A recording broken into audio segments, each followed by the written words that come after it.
Show Tenali Rama में रामदेव राय की जान पड़ चुकी है खतरे में। गिरगिटराज फिर से एक बार बहुत ही बड़ा खेल खेल रहा है और रामा जी को महाराज कृष्णदेव राय के सामने नाकाम करने की कोशिश कर रहा है।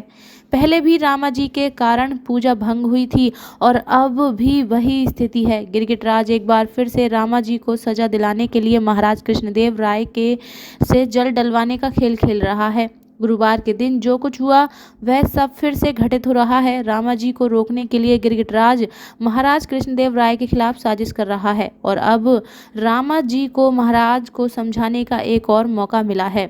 फिर एक बड़ा हमला होने वाला होता है। गिरगिटराज महाराज कृष्णदेव राय के दरबार में आकर खुद को रूप बदलकर छुपा लेते हैं और राजा पर हमला करने की योजना बनाता है।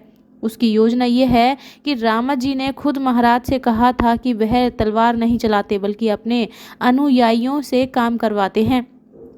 इसी वजह से गिरगिटराज खुद महाराज कृष्णदेव राय पर हमला करने का सोचता है ताकि रामा जी के सामने उसे चुनौती दी जा सके। महाराज कृष्णदेव राय से मिलने के बाद गिरगिटराज स्वामी नारायण के रूप में आता है और कहता है कि यही वो जगह थी जहां उसके भाई को अपमानित किया गया था। ये सुनकर महाराज कृष्णदेव राय गुस्से में आ जाते हैं और गिरगिटराज मौका देखते हुए उन्हें निशाना बनाना चाहते हैं, लेकिन फिर उनकी योजना बदल जाती है और वह ये तय करता है कि महाराज को खुद मरने के लिए नहीं भेजेंगे बल्कि एक बड़ा हाथी और पूजा के जरिए उसे फंसाएंगे। स्वामी नारायण शास्त्री जो दरबार में आते हैं महाराज कृष्णदेव राय को बताते हैं कि उन्हें खुद इसी हाथी की पूजा करनी होगी। गिरगिटराज इसका फायदा उठाकर एक बड़े हमले की योजना बनाता है।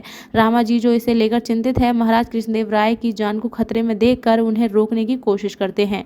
और अब ये देखना काफी मजेदार होगा कि रामा जी महाराज कृष्णदेव राय को इस योजना से कैसे बाहर निकालते हैं, कैसे उन्हें बचाते हैं, क्योंकि पहले भी पूजा भंग हो चुकी थी और रामा जी वही स्थिति पर फिर से नहीं आने देना चाहते हैं। गिरगिटराज की चालों से बचने के लिए रामा जी ने एक बार फिर से महाराज को सचेत किया है, लेकिन अब ये देखना काफ़ी मज़ेदार होगा कि वो कैसे सफल होंगे अपनी इसी योजना में।